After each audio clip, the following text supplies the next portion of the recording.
Welcome to the Nomad Futurist podcast, where ideas shape the future and visionaries redefine what's possible.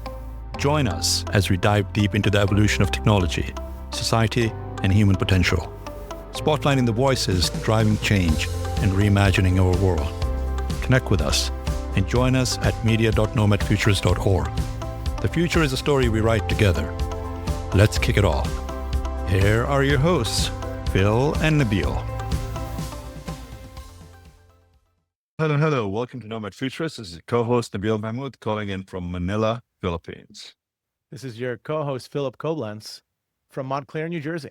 Lynette Gillson, calling in from Mountain View, California.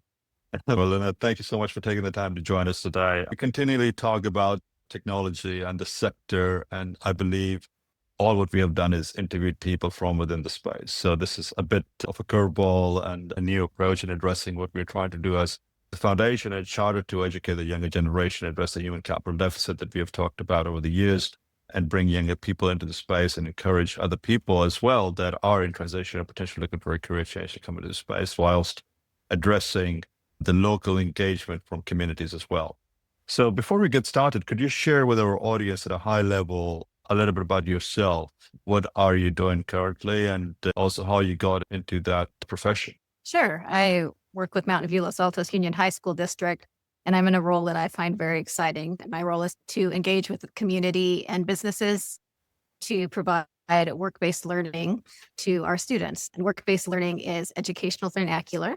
It includes a spectrum of activities that expose students to career outcomes, career experiences, through things starting from something as simple as a career speaker coming into the classroom to a career panel, such as Nomad Futurist has provided for our schools, going into classroom demos, all the way through having students participate in internships, which is really getting into the richest end of the spectrum with actual job experiences and apprenticeships.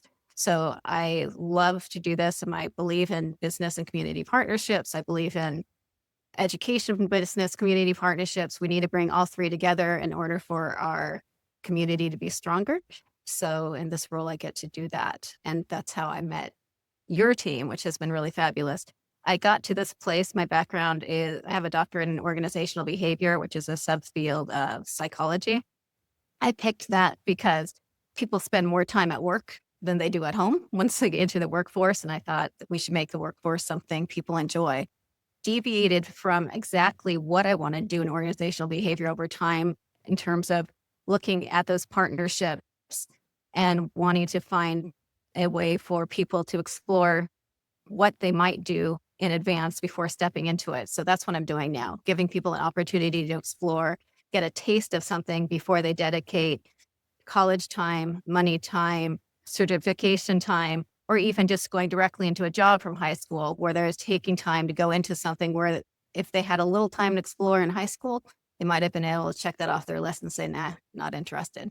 So trying to open up those opportunities a little earlier became of interest. That's what I'm doing. So how has that changed from when you were growing up and you were in the school system to now? Is that something relatively new in the educational sector? Yes, in the way it's done. So when I was growing up, I grew up in the American educational system mostly, and we had kids that were on the college track and kids who were not on the college track. And so we had programs at the time called ROP programs, which included things like metal shop, wood shop, automotive shop. And those were for kids who were going to be going into blue collar careers, weren't going in college. There wasn't a lot of mixing as one might want and hope. And now we wish we had more of those programs. But what we've developed over time as a nationwide, this is a nationwide movement, is something called CTE, Career Technical Education Programs. And CTE programs allow students, all students, to explore areas of interest. So we have in California, 15 different sectors. Each sector has different pathways that students could explore. And every student, no matter where they might want to go afterwards, whether it's blue collar or white collar, should be able to have this place in the same classroom and feel comfortable in doing that classroom. So for example, if a student thinks they might be interested in working in a hospital, they could join our patient care pathway. And they should be learning not just academic material, but actual bits about what it's like to be in the workplace And they should get experiences that expose them to a wide range of careers, including those that they might enter directly from high school. They might even start some while in high school, but directly from high school, going through, get some certifications, again, going to a community college, 4-year pathway. All of those options should be readily accessible to them after they finish their CTE program. You hear this all the time. I know I heard it when I was going to school, this concept of, I'm going to school, I'm learning all this stuff that I'll never use. I'll never use math. I'll never use, what do I really need to memorize all these history talking points or these things about science and whatnot? We can make those arguments about whether that's true or not. I think part of education is really kind of learning how to learn and learning how to think and all those kind of soft skills that you just have to go through the educational art to get. But what is fascinating to me about the career pathway program, CTE, all the things that kind of you have introduced to me throughout our relationship, which feels like it's decades old, but it's only a couple of years. I'm sure it feels longer to you than it does to me. Oh, not at all. It's not so fast. Is how meaningful and useful direct access to industry is, where somebody can say, I want to be XYZ when I grow up. And instead of it just being some theoretical thing that they might say, you actually have a program that allows them to see what it's like to be that thing. What have you seen as the kids' reaction, the response to that sort of engagement with actual business, as opposed to kind of the theoretical learning that you might otherwise see in a classroom? It's very exciting. For example, what immediately comes to mind, possibly because I'm talking to you, but is the tour that Nomad Futurist set up for one of our classes. Being in context, Evocative welcomed us, thanks to you, to come and visit their data center. And what I remember as a highlight was near the end when the CEO actually made time to come and visit. And one of the students hadn't heard about what a CEO is before. So not only had he spent all his time learning about this place that he had never heard of and all these jobs, but the top level job, CEO, he hadn't heard of before. And after he did, and this CEO in particular had gone through, it wasn't a direct pathway. He didn't have a dream of being a CEO. He had gone through a lot of steps. And this student said, I want to be a CEO and I could do that. So not only did he learn about a job, but he learned about a way that, yes, this job is accessible to me, which is super exciting, right? Now, chances of him being a CEO, we know, are huge, but the path and the knowledge that it's an option is big. So that was really exciting. But we do see a lot where students are completely open to new jobs and experiences. We bring in a career panel. Students think they're interested in engineering, but they don't know what it looks like to be a day in the life of an engineer. What does it look like? What do I actually do on that job? And some students hear more about it and they're like, not for me. Others say, yeah, that's what I was hoping. That's what I thought. Or they might say, oh, well, there's this other branch that I never heard of before. I think that seems more interesting than what I had been thinking. In your experience, what really does get them excited? What's the trigger? What's the click? Is it personality? Is it technology? Is it professions? Because you're trying to change that behavior and to create that awareness in a very limited amount of time. So based on the success stories that we've had or the experience that we've shared, what do you think is potentially gets students excited? So there's a lot of different potentialities for that. So for example, I might stick with what we've done together. Okay, as a start. When you came in and you brought an actual rack with you. So we had students that had been listening to a career panel for 45 minutes, 50 minutes. There were questions asked. There was excitement over the t-shirts. That does generate excitement. But then there was an actual hands-on thing to explore. Students stayed after on their own time, which shows that something's successful, right? And stayed and asked questions and got to look over something physical there. So that hands-on opportunity, that direct relevance is very helpful. When we went to the OCP conference with some of our students, and Rob came around and he guided students to the different exhibit booths, and people got to see hands-on what we're talking about. I personally loved the cooling systems. I hadn't thought about how that worked, how we had to cool all of this equipment. I thought that was very cool. Students place hands on it, but the students definitely got a kick out of that. And the swag, undoubtedly, but free stuff is nice when you're a student. But the hands-on, the direct exposure, the real life. And then as we've done more of these panels together, you've really refined your presentation. And you now have a slide that goes into a list of careers and career opportunities. And you have people that are in some of those and people who could speak to others who are there. And I find that page really, a student looks at that page and says, wow, this is in one industry and there's all this. I do see excitement with that. It's a slide, but it generates interest because it's relevant. And after that, I know students have asked questions about where can I get an internship? How can I get started? That's where I think we need the next growth, is finding that direct pathway to these careers. The students are learning, they're aware, they're learning that they're needed as students. And this is where it's good for industry, and why Nomad Futurist exists is these students, these are the future. You show them the pathways, you guide them, you give them earlier education, you make education relevant through these experiences, and they're gonna be excited and passionate entering the workforce, and they're gonna be ready to go. Well, that's next in the queue to launch the Career Pathways and Internship Apprenticeship Program. We launched the first 5 modules for the Nomad Futurist Academy earlier as well this year. There's another half a dozen or so coming to life. We have talked about it for quite some time as it entails the human capital deficit in our sector. We need to fill roughly about 300,000 jobs globally by the end of this year. And we are needing roughly about 1.5 to 1.6 million people by 2030. One of the challenges that we've experienced is that technology everybody uses, but nobody knows why they use it and or how it's designed, provisioned, and distributed.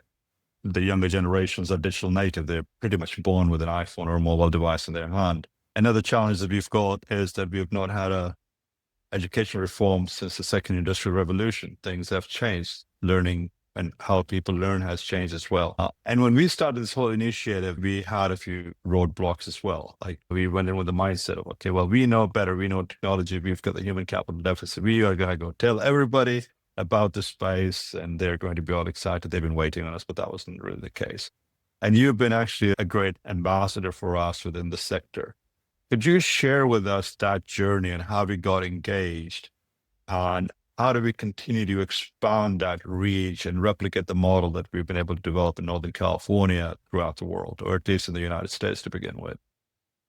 That was a big question. So let me see if I could parse it out a little bit. So I was surprised when I first met Jody, one of your current ambassadors, that you don't have people falling all over you wanting to be involved, because it seems the goal of schools, well, a goal is you want to teach students to be good citizens, but you also want to teach them to have good futures, provide what they need. And so to do that, you want to be preparing them for futures with open careers. And you're sitting here saying, hey, we have all these open careers here. We have a pathway to them. Let us tell you about them. Oh, and it's free. And we're going to be designing. We would love to work with you to design more.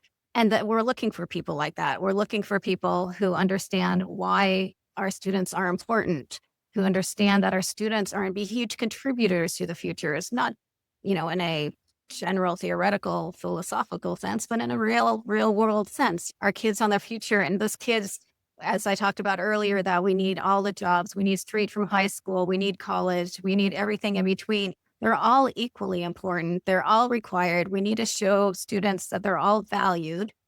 So, yeah, I was surprised that you weren't getting quicker attention, but some of that makes sense because you just have to have people hear the story, right? And you've been working really hard to do that, to have people hear the story. But for getting it out to educators, I think really finding those relevant people in jobs that have access and time to present these programs to students. I think that conference we did together, a work-based learning conference, so work-based learning, again, educational vernacular, but it's doing exactly what we talked about.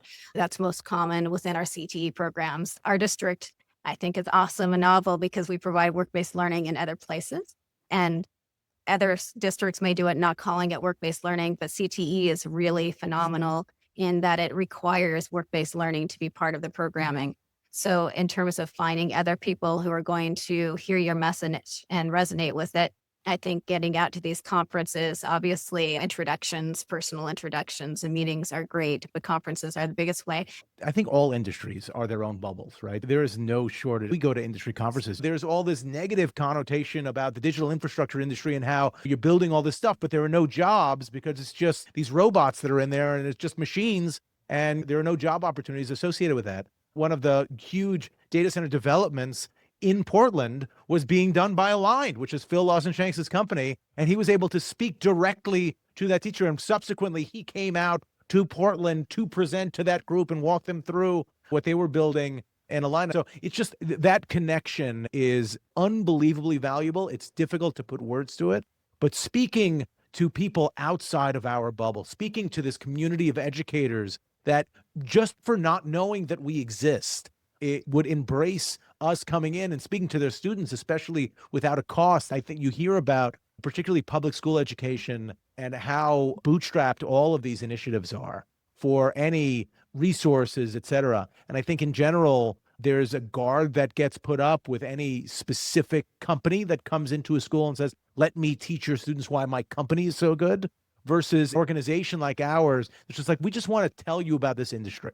There's no specific company or not, and how your perspective on how you leverage technology is valuable.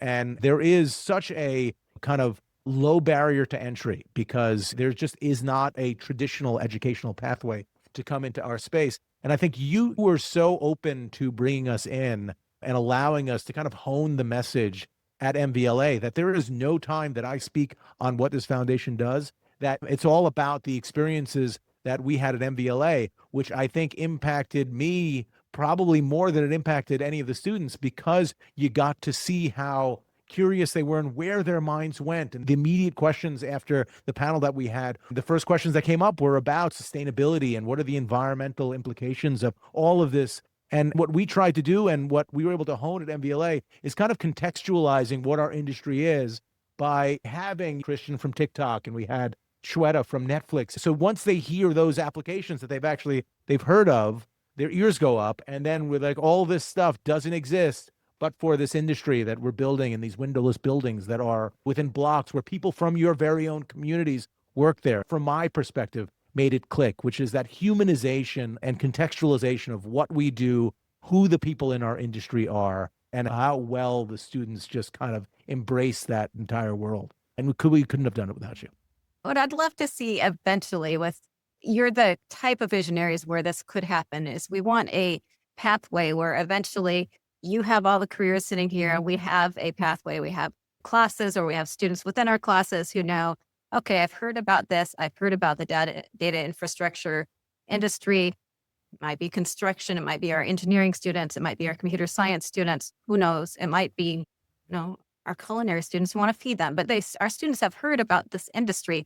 They know there's jobs there, and they are going to listen to your lessons. They're going to take the classes. They're going to go get the internship, and they're going to go straight in because you're going to get a chance to see the students. The students get a chance to see you, and you find the matches within the schools, whether that's actually building some apprenticeship programs too. I don't know. We'll let the internships happen first, but it's very exciting. I have a question about you, just in general. It was after my entire, probably 25 years into my career, when I realized that you spend so much of your time working that if you're not fulfilled by what you do, or you're not still curious about it on a daily basis, then you should find something that just justifies your time. I hate to use the adage, do what you love and love what you do and all that, but if you are spending so much of your time doing it, you have to enjoy it in order for you to really be successful at it, just from a fundamental human perspective. You suggested that that was the driver to you selecting the specialization that caused you to go into that behavioral science. From what experience did that come from? How did that was even a thing? You make it sound like I was so brilliant and insightful, but it was kind of a fluke. Isn't it always? Yeah, that's the truth. I was graduating college early. I knew I wanted to get a doctorate just because I always wanted to do the hardest thing that was in front of me. And so, but I didn't know what. I went to a conference and I heard about industrial organizational behavior. I thought, that's cool. And then I learned about how you're studying how to make the workplace good. And it clicked with that. You're there more time than you are at home. I think that, who knows where that came from. But that connection, I'm like, okay, I'll apply. And I got in. So I spent the next 6-7 years studying this stuff. And my path is a little non-traditional. I had partnered with our School of Education and also our poli-sci department to kind of get a different perspective. And so I landed at the intersection of my interests with this, which is these partnerships, which is really cool. But yeah, it was this one conference, this float. You shouldn't make your decision about what to do for the next 6 or 7 years of your education based on a conference. But that's what I did. And then once I pick a path, I don't leave it until I've completed it. So there we go. So even in that path, you actually had an option to choose the direction that you chose, that's to stay in the educational sector and or go to the business sector. Why did you choose one or the other? I'm pretty sure they talked about the opportunities within the business world, potentially with organizational change management. Yeah.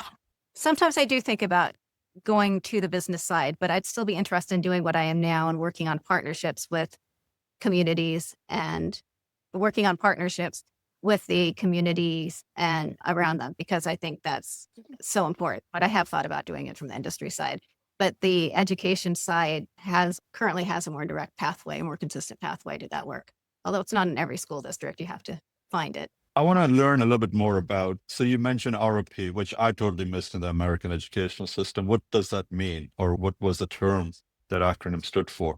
Regional occupational programs. I didn't work in regional occupation programs. That was very much so trades driven, right? You'll have carpentry and electrical or mechanical vehicle repair, HVAC, or whatever the case might be. How is that transition to the CTE? Are we still doing trades in those programs? Have we killed trades in general to more fancy corner office jobs? No, we haven't. There was a start to doing that, and I think there was a huge reaction. People closed down their automotive shops at schools, and schools, they're expensive. It's expensive to buy that car. It's expensive to have that school space. And once schools started using it for something else and repurposed it, it's hard to get that back. But there was a realization that all of that's still needed. So now sometimes we partner with a community college that still has a space in order to run those programs, or we partner with a center to run that programs for the different districts. But there's a realization that we need the trades very much, and they're very well-paying jobs in the trades. So we want our students to know that trades are an option. We want all our students to know trades are an option. For a while, I think trades had a bit of a negative connotation for some people. They're like, oh, no, it needs to be college. But I think finally people are realizing that it's all good. We need people in all these places. College isn't a guarantee for success anymore. I still want my kids to go to college. I like the extra time to learn, but it's not the guarantee it once was. Going through a trade program, learning a direct skill, a hands-on skill you can immediately apply is very important. And CTE has pathways to both. That's the magic of it. You could go into trades, you could go into a college, you could get a certificate, you could go directly to work without going through an actual trades program. All of those are options, and they're all important options. And there is options with livable wages. It all comes back to Lynette's just love of cooling, all things cooling. Exactly. But the stuff that they're doing in the data centers are really neat. It models into the conference to demonstrate and show those is exceptionally cool. And the fact that we can bring students to see that. So the students who are asking about sustainability can see, wow, there are, because like you said, the data sectors don't have this image, but the data sectors are taking on sustainability. It's a huge, and not only do they overheat, but the cost of electricity is the largest line item in any of these large data center businesses. So the more efficient you make things from a cooling perspective, the higher your margin is.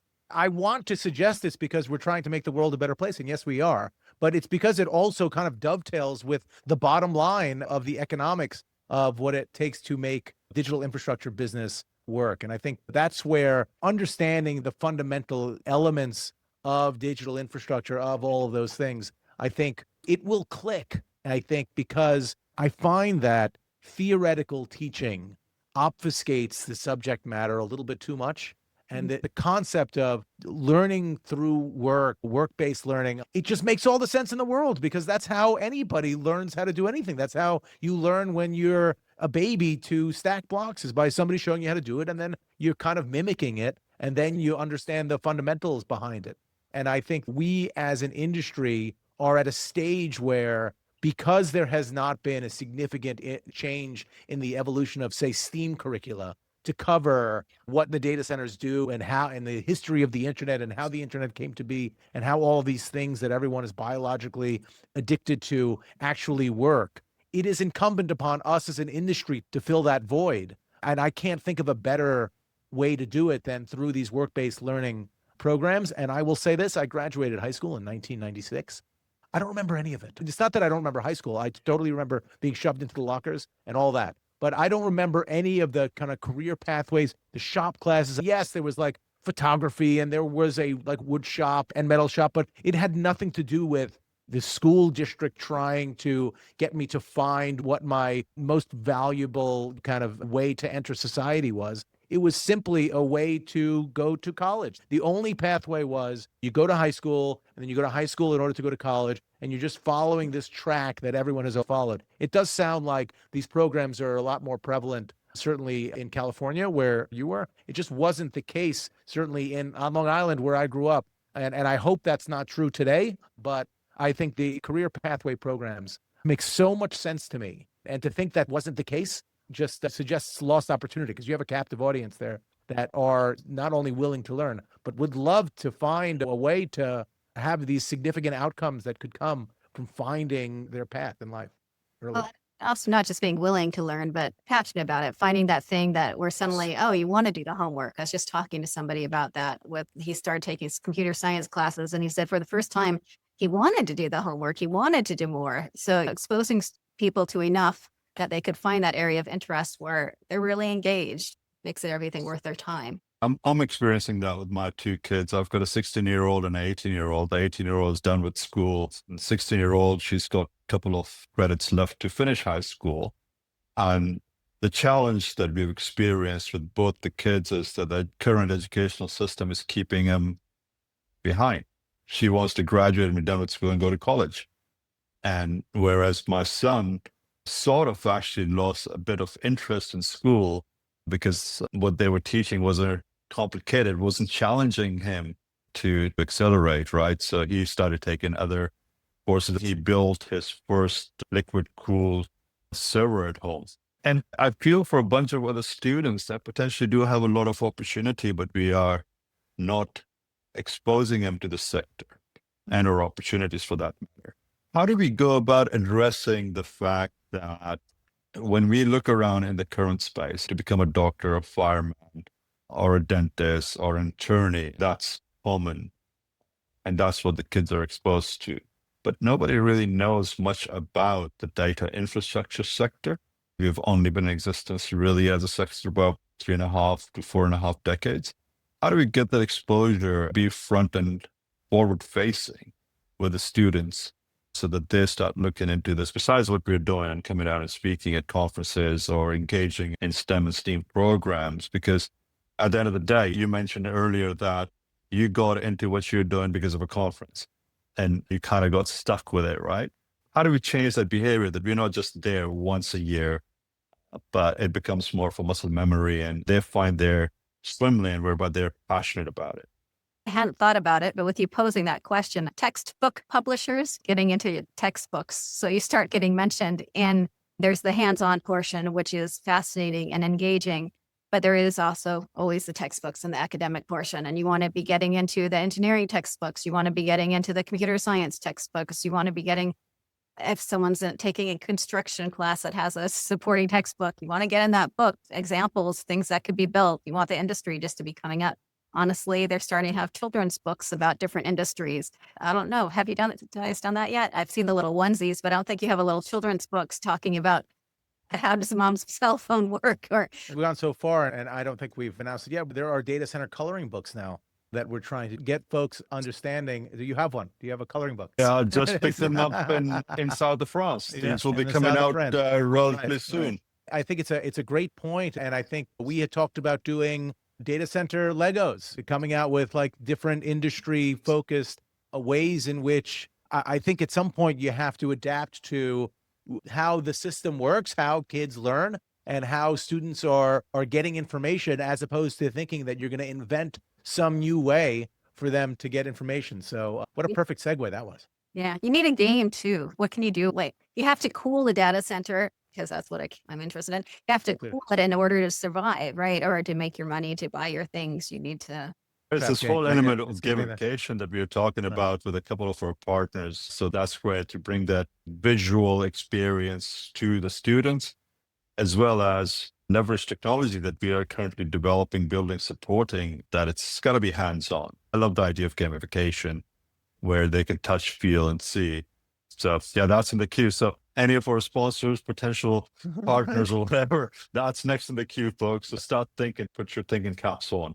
We have a game design pathway. So if you start with getting Right. active in there, we'd gonna- love to make Timothy, some connections there as well. We're going to have the students create the games that's going to bring us the next generation of students. This is going to be a self-fulfilling prophecy that we create. I love it. Yeah, That could be a good project to take on.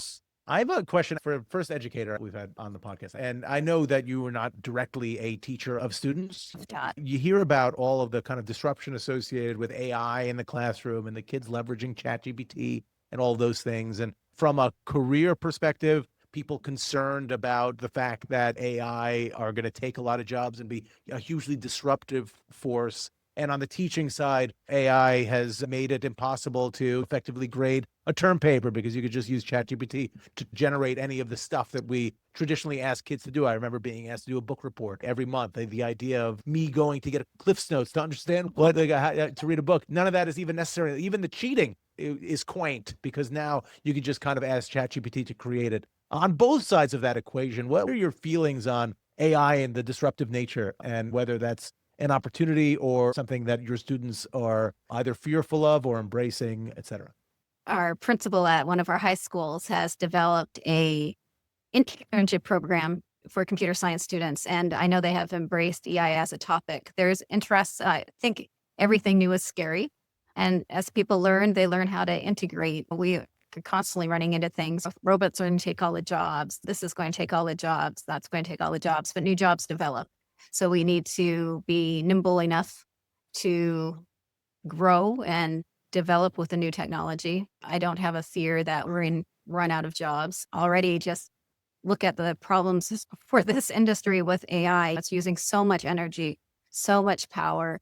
I just read about this new, Google's putting together a new apprenticeship program for electricians. Things happen. There's needs that grow. I'm not concerned. And people who are interested, they're in find jobs and ways of managing the AI and using it to hopefully help. Yeah, we talk about it all the time. There's this constant fear factor that the Mondays continue to promote that with all the technology and AI, machine learning and automation, that we're not going to need people. But it's sort of like not going that far back in time. You used to have a town whisperer that would go tell what's happening in the town. And now everybody's a town whisperer with X and Meta and all the social platforms. So there's going to be more opportunities and career pathways. And question I have for you is, we have been at this journey for about 2.5 years as a nonprofit, as a foundation. We've made quite a lot of strides. We can't really do it without your help and people like yourself.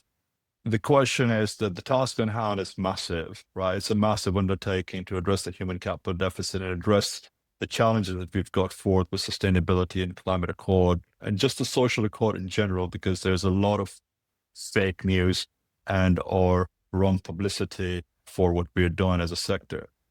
How do we accelerate from where we're at today, from an educator's perspective and from your experience, to take it nationally at the pace that we have within your space in the Northern California?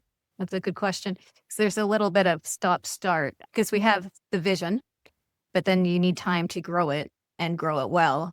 And if you grow it too fast and it's not quality, then you're going to lose people along the way, right? So the pieces you develop, you need time to test and make sure that they're working effectively. So to do that quickly, I don't know, let's get out to more conferences, because everything we do, it has to be tested, right? Even your presentations now, your slide decks now, in just 2 years are so much better and so much more engaging than they were the first one. And that was good. It was good, but they've definitely gotten better.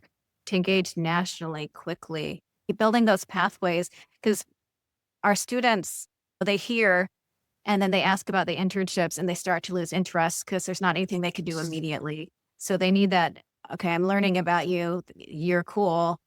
I want to do this. I was asking, you had invited some of our students to an OCP conference. And again, the principal who has her intern program going was saying, oh, it's too bad we didn't hear about this earlier and we could have had our students present. So that would be also another step, is to you do your presentations, you have some of the programming, and then you get student presenters at some of your conferences. And if students are presenting and spreading the word to educators or through educator programs, you're going to start spreading. So you're not working just through industry and getting your industry partners, you're having students and staff. It was one of my favorite parts of the ACT conference that we went to, was hearing the students who had gone through some of the apprenticeship and partnership programs. I'm thinking one was in there's somebody who was using blowtorches all the time. Clearly, you've been doing this long enough. There are industries that are much more mature in terms of the way they leverage CTE platforms. And what has worked there? And are there particular industries that are really good at it, that are constantly at the forefront of engaging students and continuing to build on year over year kind of growth?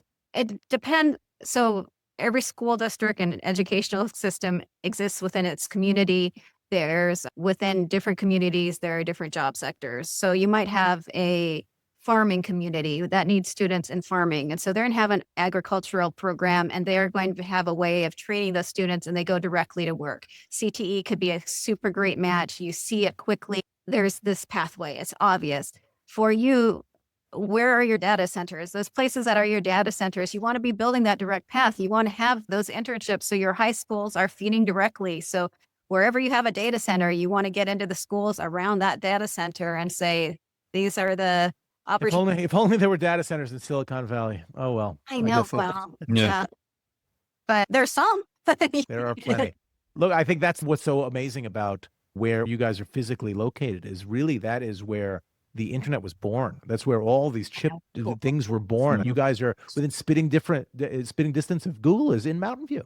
It's not at the next town over. It's not in Southern California. It's right there. And that's what's so fascinating about the kind of proximity to the center of where all of this stuff comes from and the students. Yet there was no kind of connection between the foundational elements of digital infrastructure and the very community in which it was developed. So it's just fascinating. But sometimes some of the most successful situations are where what you're saying, where you have your data center, you need that one who doesn't have, who's missing the human capital, and you need to be working with your community to get people interested in that exposure. So whether it's a little snippet on television, on radio, whatever, the feel good broadcasts, and going through the schools, having the talks, having the swag, the awareness, the coloring books, but that community right around, you want that to be. But it's each individual school. Is that right? Is it better to go through like a state board of education or a more regional focused? Is there a better distribution channel than just literally knocking on the school door and trying to hope that they have their own Lynette to help hone it? Every state's set up differently. So some states you might be able to talk to someone more at the state level involved in CTE, who would be able to get you a more direct pathway than going to different districts. But you could go to the counties, you could go to, I think I just introduced you to someone from the CSU system. So going into our college systems, going to start branching out in California, and then our colleges partnering with the schools, because that's creating extra pathways. Lynette, thank you so much for taking the time to join us. Before we let you go, what would you tell the educators, or what would that narrative be to your peers about the sector and your experiences in working with us? It's very welcoming. And in fact, everybody I've been exposed to, whether at a conference or through an individual introduction, has really enjoyed what they're doing. And many of them come from a path where they didn't expect to be there, and they're surprised with how much they love it. And so I find that very interesting, whether they're in personnel or whether they're on the floor or they're an engineer. Every job where I've met an individual, they really like what they're doing. And so that's where I want my students to go, is someplace where they're going to like what they're doing. It seems to be a supportive community. I hear time and time again that you just need a willingness to learn to enter the sector. So telling my fellow educators, in terms of working with you in particular, we have this opportunity. From day one, you've been willing to grow with me. You've listened when I said we need to work things a little differently. We can't work at that pace. We need to work at this pace or things. You've always responded well. I think that some of what we've done together, you'll find in other districts, and some will be a little different, but you'll be able to engage. So in terms of working with the industry, I think it's a very friendly place to go. There's a huge range of opportunities. So whether a school district already has CTE programs in construction and computer science and engineering and architecture, there's a fit.